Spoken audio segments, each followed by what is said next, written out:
Gracias, amigos de los investigadores médicos, por permitirnos la confianza de llegar un fin de semana más a sus hogares, de poder entrar hasta la comodidad de su hogar y llevarles consejos de salud, trayendo, por supuesto, esos consejos de la mano de los expertos, de los médicos que hacen posible brindarles a ustedes no solamente consejos de salud, sino alternativas terapéuticas que le ayudan a salir adelante en el tratamiento que usted esté cursando o que necesite cursar. Y hoy esa invitada especial es la doctora Cristina Picado. Ella es médico especializada en la diabetes, entiéndase, diabetóloga. Bienvenida, doctora, qué gusto tenerla en el programa. Pues para dar inicio, arranquemos justamente con eso, para que usted nos pueda explicar a nosotros, los televidentes, a nosotros los que somos los simples mortales, como lo podemos decir de esa forma, ¿qué es un diabetólogo? ¿Qué hace un diabetólogo? Ok, un diabetólogo es un médico especializado en pacientes diabéticos. Nosotros valoramos a los pacientes tanto desde el inicio, con el diagnóstico, el seguimiento de las complicaciones y el tratamiento de ellas. Ok, entiéndase que un paciente, un diabetólogo, el paciente tiene que visitar cuando es diabético, prediabético. ¿En qué momento ese paciente va con el diabetólogo? Porque seguramente primero pasa con el médico general, pasa por algunos otros especialistas antes de llegar con ustedes. Así es, pero el paciente puede llegar en cualquier momento, en cualquier etapa puede llegar. Principalmente en la prediabetes sería lo ideal, claro está. Pero si vemos, la mayoría de los pacientes que llegan con nosotros son pacientes que ya son diagnosticados o que nosotros mismos los diagnosticamos como diabéticos. Ok, doctora, la Organización Mundial de la Salud dice que 8 de cada 10 pacientes está cursando por diabetes y que ni siquiera lo sabe. A eso sumémosle el subregistro que países latinoamericanos tenemos, en donde el paciente no consulta sino hasta que es demasiado tarde. Ya vamos a llegar a esa parte que me gusta a mí enfatizar porque nos hace prestarle atención, que nos alerta. Pero, ¿cómo hace el paciente para saber que es diabético? ¿Cómo hace el paciente para saber que es prediabético o que está a punto de convertirse en prediabético o diabético? Ok, es muy interesante esta pregunta, ya que algunos pacientes, muy pocos, se enteran de esta enfermedad por exámenes de laboratorio casuales, pero otros pacientes llegan a nuestra consulta con sintomatología, tales la poliuria, polidipsia, polifagia, pérdida de peso, cansancio, calambre, heridas que se infectan o heridas que no curan, tardan en curarse, calambre, cosquilleo en los pies. Entonces los pacientes llegan y ellos ya tienen alguno o la mayoría tienen el conocimiento de que estos síntomas pueden ser de diabetes. Ya lo escuchó usted. Si está teniendo sed excesiva sin razón aparente, si está teniendo micciones a repetición, es decir, ganas de ir a orinar, muy frecuentemente, si tiene saciedad, si no tiene saciedad a la hora de comer y quiere comer y comer y comer, y si además de eso perdió peso, lo primero que tiene que hacer es consultar a su médico. Y qué mejor si es con un diabetólogo. Doctora, definamos qué es la diabetes como tal. Ok, debemos de entender que la diabetes es una enfermedad crónica, metabólica, que puede conllevar complicaciones severas. Esta enfermedad nosotros la vemos como una enfermedad que es diagnosticada por hiperglucemia, donde el cuerpo mismo no está produciendo la cantidad suficiente de insulina o no está trabajando de forma adecuada. La insulina no está llegando a las células, por ende la glucosa se encuentra libre en sangre. Ok, doctora, entendiendo la definición de la diabetes, podemos hablar también de los síntomas, cómo se puede identificar. Ya nos hablaba de las 4 P's, pero hablemos de esas señales que llegan a nuestro cuerpo, que se manifiestan, valga la redundancia, como alerta de la resistencia a la insulina. ¿Qué podemos encontrar físicamente? Ok, es muy interesante esta pregunta también, porque vemos que hay pacientes que llegan a la consulta general y nosotros ya vemos que el paciente tiene acantosis nigrans, también tiene acrocordones, vemos que el paciente está muy cansado, vemos que el paciente de la nada llegó un día y a los meses o al mes ya tuvo una cantidad de pérdida de peso increíble. Entonces esos pacientes nosotros debemos de evaluar no solamente eso, sino también debemos de interrogar al paciente. Si este paciente tiene familiares o tiene antecedentes de padres, hermanos, tíos que tienen diabetes, nosotros tenemos que darle un mayor seguimiento. También a los pacientes con hipertensión arterial. Esto debe ser muy, muy importante. Los pacientes que tienen enfermedades cardiovasculares, que tienen pérdida de la visión o visión borrosa, que de repente empiezan a sentir que los pies no los sienten o que tienen mucho calambre o le arden, hay que darles mucho seguimiento.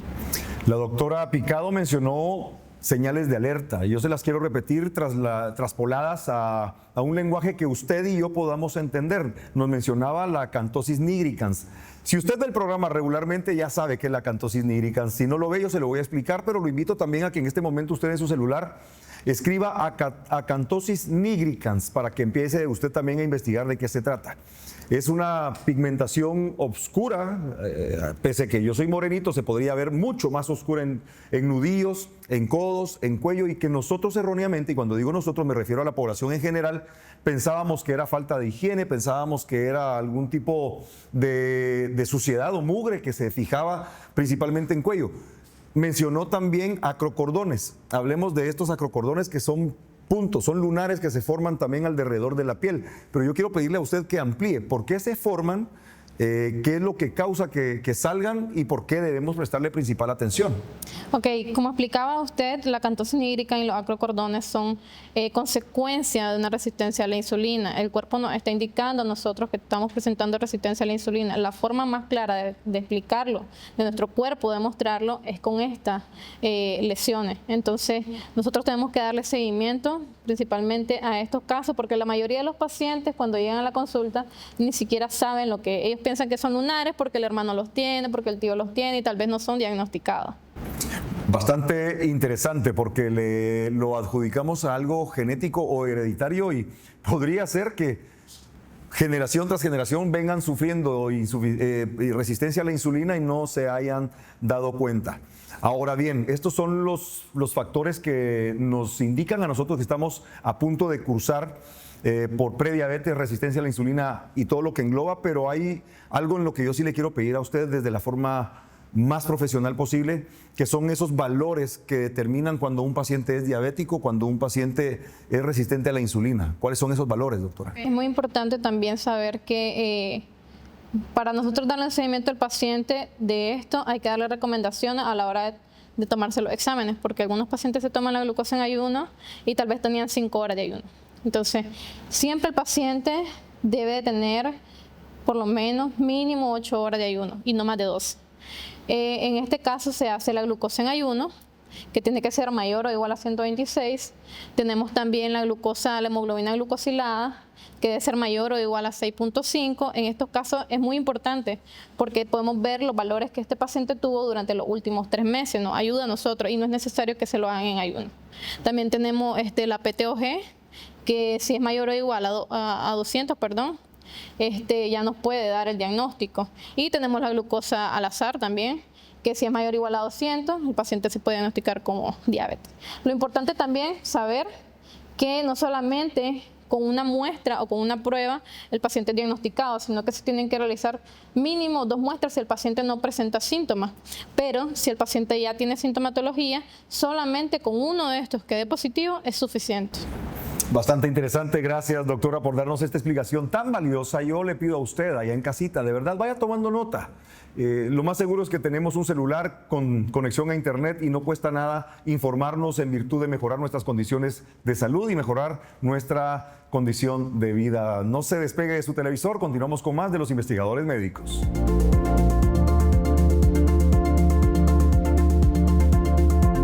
Lo más importante es su salud. Por eso, ante cualquier cambio, síntoma, dolor o manifestación, recuerde consultar a su médico. El tratamiento adecuado puede salvar su vida. La prevención hace la diferencia. Oconex es un coadyuvante en la terapia contra el cáncer. Dentro de sus componentes se destacan varias biomoléculas como el ácido lágico, la fisetina, el muricatenol, entre algunos otros, que sinérgicamente tienen la capacidad de tener un efecto en la progresión y desarrollo de un cáncer. Y lo hacen a través de regular mecanismos que están alterados en cualquier tipo de cáncer, como la apoptosis, como la autofagia, como la proliferación celular. Oconex es beneficioso principalmente en etapas tempranas de un cáncer, etapa 1 y 2, sin embargo tiene un efecto también en etapas tardías. Oconex logra reducir los efectos de la quimio y radioterapia, por lo cual lo hace un excelente aliado en el tratamiento coadyuvante de un cáncer. Oconex es un tratamiento de 90 sobres que está dividido en 3 compartimentos. En los extremos encontraremos Oconex E, que tiene un efecto importante en la progresión y desarrollo de un cáncer, inhibiendo factores como el estrés oxidativo, como la inflamación crónica de bajo grado y algunas otras vías que se activan en el desarrollo tumoral. En el compartimento de en medio tenemos Oconex F, que básicamente a través de su formulación de antioxidantes y elementos que tienen la capacidad de mejorar el estado físico al paciente y prolongar la calidad de vida durante todo el desarrollo y tratamiento de un cáncer. Oconex es el mejor aliado en cualquier tipo y tratamiento contra el cáncer.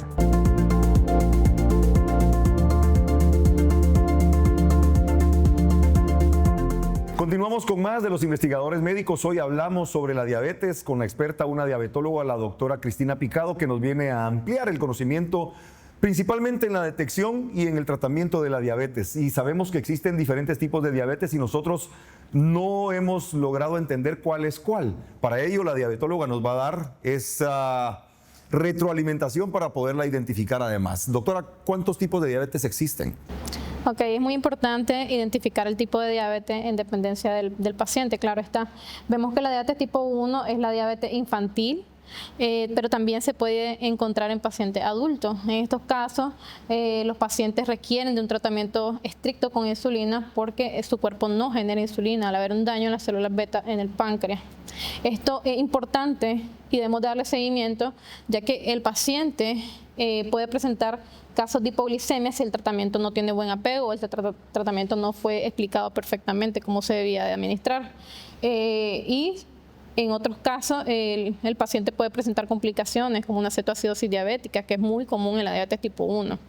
También tenemos la diabetes tipo 2, que es la diabetes más común, del 90 al 95% de las diabetes son diabetes tipo 2. Esta es por una resistencia a la insulina o por una deficiencia en la producción de insulina. Sí se produce, pero hay una deficiencia. Entonces, en estos casos, los pacientes por lo general son obesos, por lo general son sedentarios, tienen antecedentes patológicos familiares, tienen hábitos tóxicos como el tabaquismo, que es uno de los que hay que dejar, y pues se diagnostica bastante fácil. Luego tenemos otros tipos de diabetes, tenemos la diabetes gestacional, tenemos otros tipos de diabetes como la diabetes MODY, la diabetes por cáncer de páncreas, la diabetes por pancreatitis y una reciente que se está estudiando todavía, que es la diabetes tipo 5, es bastante nueva. Esta diabetes, según estudios que se han hecho, se da por malnutrición. Los pacientes están tan desnutridos que ellos empiezan a presentar una deficiencia en la producción de insulina. Bastante interesante, doctora, poder hablar de incluso una nueva vertiente de diabetes, que es la tipo 5. Bueno, sabemos que esto está afectando mucho más países de África, sin embargo, también Latinoamérica puede verse afectada en algún momento, pues sabemos que hay corredores secos en todo Latinoamérica que podrían pues propiciarlo. Hablemos ahora de casos, doctora. Casos que para usted han sido muy interesantes y que a la larga se han convertido de éxito. Sabemos de una paciente que llegó, bueno, de un paciente masculino de aproximadamente entre 52 y 53 años de edad que la consultó. Cuéntenos a los televidentes en qué consistió esto. Ok, este paciente era un paciente que ya había sido diagnosticado y manejado por otro médico. El paciente estaba con doble tratamiento, pero presentaba resistencia a la insulina. Él llegó porque continuaba con esa glucosa altísima. Entonces nosotros iniciamos con ese tratamiento Diabesol. Ajá. 2 cápsulas por la mañana, 2 cápsulas por la noche, y vimos que el paciente no solamente mejoró la glucosa, sino que también le quitamos el segundo fármaco que estaba tomando él y nos quedamos con el de primera línea, que es la metformina. Entonces el paciente ahora estaba con metformina y estaba con Diabesol y tenía un apego perfecto, sin sintomatología, y estaba mejorando en su glucosa. Vio la mejoría justamente. Es algo bastante importante que hay que destacar. La terapia dual, pues nosotros no decimos que usted deje por un lado su hipoglucemiante, pero sí empiece a incorporar productos que puedan mejorar justamente eso, la recuperación de sus células betapancreáticas. En este caso usted encontró esa alternativa en Diabesol y que le dio buenos resultados. Hay que pedirle también a la población o a los pacientes que el apego al tratamiento es sí o sí. No pueden dejarlo por un lado porque van a tener pues una regresión y que muchas veces puede ser más complicada. Doctora, ahora hablemos de una paciente femenina que usted no mencionaba también, que la conoció en un momento trágico, pero que además logró sacarla adelante en esta situación? Por favor, doctora. Recordemos que lo más importante con los pacientes tiene que ser el cambio en el estilo de vida. Si un paciente no tiene eso de primera mano, el paciente no va a mejorar. Tiene que hacer ejercicio continuo, por lo menos mínimo 3 días a la semana, que son 150 minutos aproximadamente. Tiene que hacer dieta estricta y tiene que tener un buen apego al tratamiento. En algunos casos, los pacientes tienen que ir al psicólogo. Esta paciente no tenía un buen apego al tratamiento. Entonces, al no tener un buen apego al tratamiento, ella desaparece del médico por el mismo miedo a la diabetes que ocurre en muchos pacientes, y al desaparecer de su médico, ella perdió su extremidad inferior derecha. Ella regresa ya con su piecito amputado y tocó iniciar tratamiento nuevamente porque ella no se apegó al tratamiento que le dieron en el hospital porque tenía miedo. Entonces, al tener miedo, ella regresa conmigo, iniciamos tratamiento y ella promete que va a tener un buen apego y que va a tener un cambio en el estilo de vida. Y le hemos dado seguimiento por aproximadamente 6 meses y la paciente ha estado bastante estable, su herida postquirúrgica no tuvo infecciones, curó bastante bien y la glucosa ha estado bastante estable. Yo creo que la diabetes es una enfermedad, es un padecimiento bastante complicado, bastante complejo, doctora, porque no solamente es la resistencia a la insulina, no solamente son los niveles glicémicos altos, sino las complicaciones macro y microvasculares que van alrededor de este padecimiento, que son las que complican además al paciente y comprometen extremidades, comprometen riñones, comprometen la vista, entre otras más. Pero por favor, sea usted quien le diga a los pacientes cuáles son esas complicaciones que encuentran cursando diabetes. Entonces tenemos que valorar algunas complicaciones tanto agudas como crónicas. En las agudas podemos encontrar las que ya había mencionado yo anteriormente, como son la cetoacidosis diabética y el estado hiperglicémico e hiperosmolar, que pueden ser causados por la diabetes, pero son agudos y son los más graves. Y vemos los crónicos como son la retinopatía diabética, la neuropatía, que puede llevar a pérdida de un miembro, porque el paciente no puede sentir el piecito, siente calambre, pérdida de la sensibilidad completa. También tenemos heridas que no curan, infecciones recurrentes como es la infección de vía urinaria y las candidiasis. Complicaciones a repetición y que justamente, y yo quería tocar este tema porque cuando tenemos pérdida de la sensibilidad en las extremidades inferiores, pues tenemos aliados también que pueden ser bastante buenos. En el caso de los productos que usted utiliza, Venum, ¿está utilizando también en su terapéutica, doctora? En este caso, con esta paciente utilizamos un combo. Utilizamos Venum porque la paciente, aparte de que había perdido su extremidad, tenía insuficiencia venosa, y también utilizamos Megaplex porque la paciente ya tenía neuropatía, ya se veía afectada la otra piernita. Entonces le hicimos el combo completo. Fantástico. Y hay que entender también cómo Megaplex actúa, pues devolviendo la sensibilidad, ¿verdad? Porque pues hay pérdida de la sensibilidad a la vitamina B12, ¿no es así? Y pues Megaplex se convierte también en un aliado bastante interesante en el tratamiento de la diabetes. Yo lo invito para que siga en sintonía de nosotros. Vamos a consejos de salud, pero regresamos con más acá en Los Investigadores Médicos.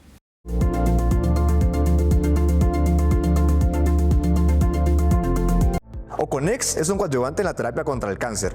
Dentro de sus componentes se destacan varias biomoléculas como el ácido láctico, la fisetina, el muricatenol, entre algunos otros, que sinérgicamente tienen la capacidad de tener un efecto en la progresión y desarrollo de un cáncer. Y lo hacen a través de regular mecanismos que están alterados en cualquier tipo de cáncer, como la apoptosis, como la autofagia, como la proliferación celular. Oconex es beneficioso principalmente en etapas tempranas de un cáncer, etapa 1 y 2, sin embargo tiene un efecto también en etapas tardías. Oconex logra reducir los efectos de la quimio y radioterapia, por lo cual lo hace un excelente aliado en el tratamiento coadyuvante de un cáncer. Oconex es un tratamiento de 90 sobres, que está dividido en 3 compartimentos. En los extremos encontraremos Oconex E, que tiene un efecto importante en la progresión y desarrollo de un cáncer, inhibiendo factores como el estrés oxidativo, como la inflamación crónica de bajo grado y algunas otras vías que se activan en el desarrollo tumoral. En el compartimento de en medio tenemos Oconex F, que básicamente a través de su formulación de antioxidantes y elementos que tienen la capacidad de mejorar el estado físico al paciente y prolongar la calidad de vida durante todo el desarrollo y tratamiento de un cáncer. Oconex es el mejor aliado en cualquier tipo y tratamiento contra el cáncer. Lo más importante es su salud. Por eso, ante cualquier cambio, síntoma, dolor o manifestación, recuerde consultar a su médico. El tratamiento adecuado puede salvar su vida. La prevención hace la diferencia.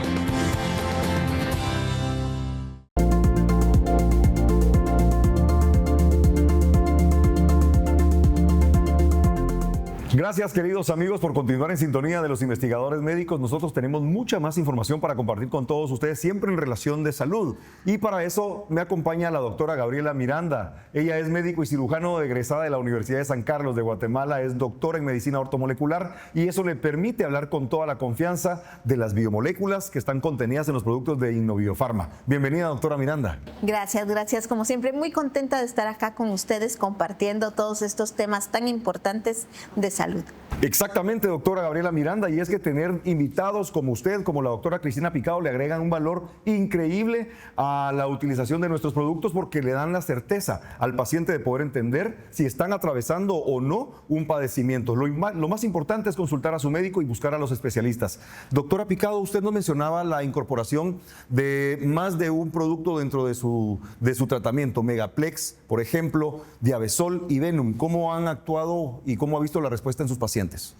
Vemos que Megaplex es un tratamiento que ayuda con la resistencia a la insulina del paciente. Los pacientes tienen muy buen apego porque este tratamiento no presenta síntomas secundarios, efectos secundarios. Entonces el paciente se apega perfectamente y no solamente eso, ellos ven el cambio. En cuanto a Venum, claro, el paciente que ya tiene neuropatía y que tiene afectación de sus piernitas, perfectamente se apega al tratamiento porque también es un tratamiento que no tiene efectos secundarios marcados o que vayan a provocar un daño en el paciente. Entonces los pacientes lo ven perfecto, un tratamiento así. Fantástico, gracias, doctora. Doctora Miranda, ¿por qué se puede usar los dos productos? O sea, ¿cuál es ese beneficio que encontramos en ambos? Bueno, que estos conjugados no van a tener choque entre sí, por así llamarlo. Hablamos de Diabesol y de Venum. Ambos son conjugados de biomoléculas. En su caso, Venum específicamente diosmina, esperidina, punicalagina y vitamina C. Su efecto principal va a ser a nivel vascular, a nivel de las paredes de nuestros vasitos sanguíneos, mejorando primero la permeabilidad, pero también la elasticidad de estos vasitos sanguíneos. Con esto pues nos permite incluso eliminar ciertas toxinas que se van acumulando a nivel de las paredes vasculares. Y en cuanto a Diabesol, pues vamos a hablar de estas moléculas, 2 ácidos grasos poliinsaturados que nos ayudan a disminuir la resistencia a la insulina, así como la delfinidina, que es el polifenol de Diabesol. Este conjugado específicamente, o ambos conjugados específicamente, no solo van a disminuir estrés oxidativo, inflamación crónica, sino que van a trabajar sobre áreas específicas en nuestro cuerpo. Uno directamente en el endotelio capilar y otro pues va a trabajar a nivel de las células especializadas del páncreas para producir una insulina de mejor calidad. Y pues además de eso, trabajan sobre la resistencia a la insulina.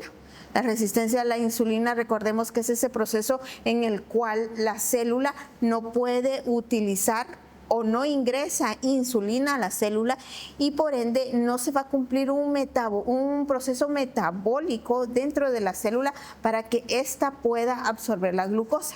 Así que al disminuir todos estos procesos, pues entramos a equilibrar nuestro organismo y a que pues funcione mejor ambos conjugados, pues como de la mano.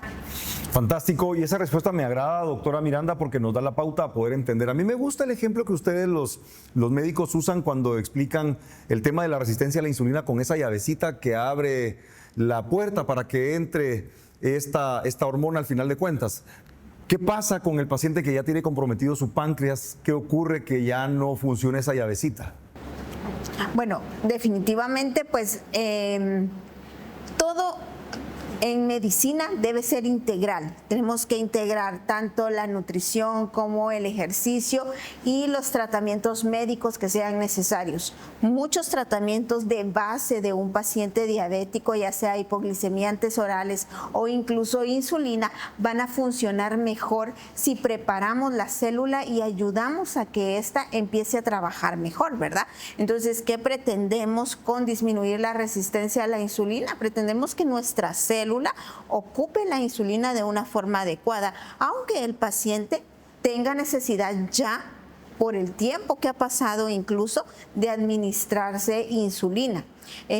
Nosotros, por ejemplo, tenemos pacientes en los cuales han necesitado o venían de muchos años con tratamientos ya establecidos, incluso a la insulina y hipoglicemiantes orales, perdón.